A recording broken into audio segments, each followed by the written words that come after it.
Assalamualaikum warahmatullahi wabarakatuh.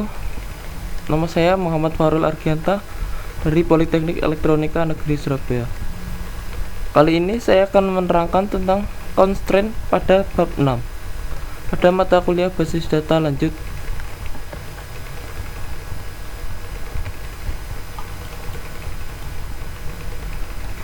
Tujuan belajar kali ini ialah memahami definisi constraint, dapat membuat constraint, dapat melakukan pemeliharaan constraint. Constraint adalah batasan atau aturan yang ada pada tabel. Constraint mencegah penghapusan data dari suatu tabel yang mempunyai keterkaitan dengan tabel yang lain. Sintaks constraint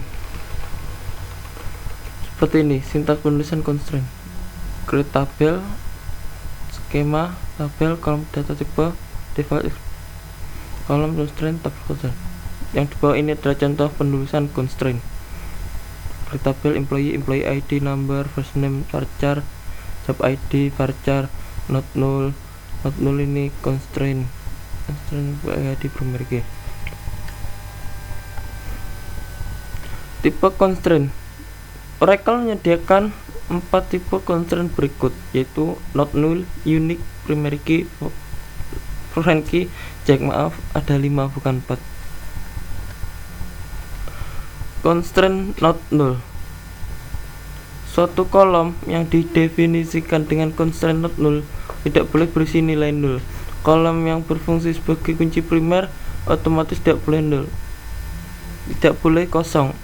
Nol termasuk data. Constraint not null. Seperti ini penggunaannya constraint not null.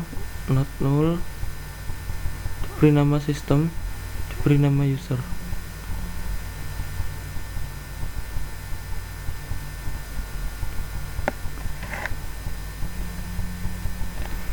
Constraint unique.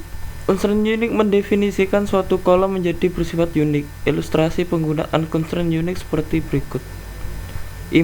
Pada email ini mempunyai constraint unique. Contohnya seperti berikut.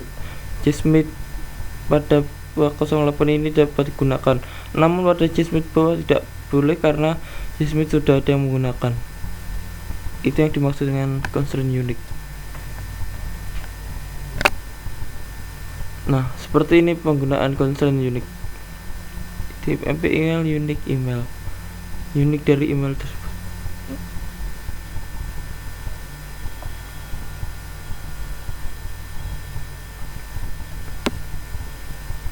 Constraint primary key. Constraint primary key membentuk key yang unik untuk suatu tabel. Kolom yang didefinisikan sebagai primary key akan mengidentifikasi suatu baris data menjadi unik. Nah, seperti ini penggunaan primary key. Primary key terdapat pada departemen ID 10, 20, 50, 60, 80. Dan ini contoh penggunaannya. Primary key terdapat pada departemen ID. Primary key adalah not null dan unique. Constraint foreign key. Foreign key constraint didefinisikan pada suatu kolom yang ada pada suatu tabel, di mana kolom tersebut juga dimiliki oleh tabel yang lain sebagai suatu primary key. Seperti berikut. Nah, departemen ID ini adalah foreign key. Ini tidak diperbolehkan karena pada tabel departemen ID 09 tidak ada. Misalkan yang lain ada 60, ini ada 90 ada. Jadi foreign key ini mereferensi ke tabel departemen. Seperti ini berikut perintah pembuatan foreign key.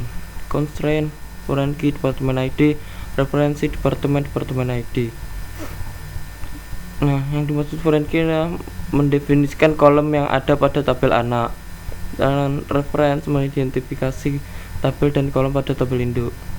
On delete cascade, penghapusan baris dependent dalam tabel anak pada sebuah baris pada tabel induk dihapus.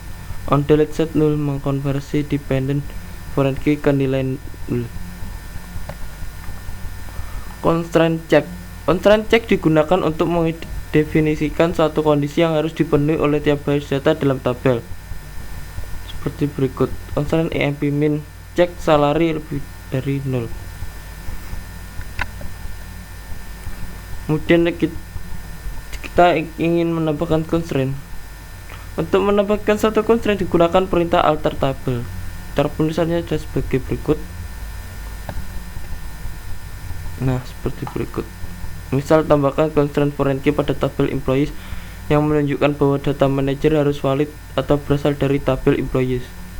Table employees add constraint manager foreign key-nya terdapat dari manager ID mereferensi employees ID di employees. Tabel alter. Jika constraint dapat dihapus, untuk menghapus constraint juga digunakan perintah alter tabel, namun dengan menggunakan drop. Jika tadi menambahkan dengan menggunakan add, untuk menghapus menggunakan drop. Seperti berikut. Untuk menghapus constraint primary key pada tabel departemen dan menghapus asosiasi constraint foreign key pada kolom employees departemen ID, gunakanlah key drop tabel primary key cascade.